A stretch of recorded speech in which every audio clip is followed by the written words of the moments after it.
Welcome to the Slop Farm. Enjoy the video.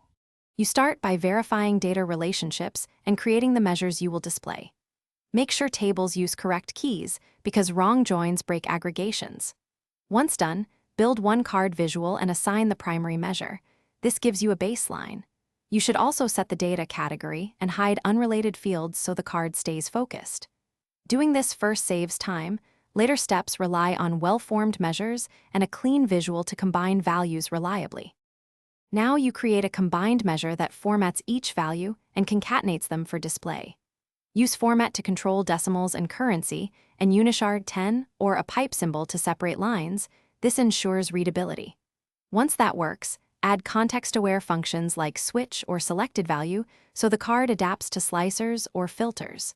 You can also implement field parameters to let users toggle which measures appear.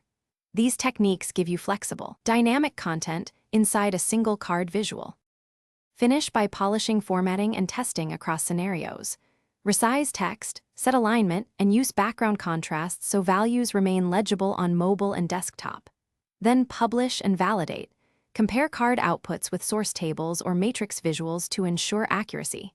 If the card shows blanks or incorrect values, check filter context, ambiguous relationships, and measure evaluation. These are the usual culprits. Finally, make small iterations.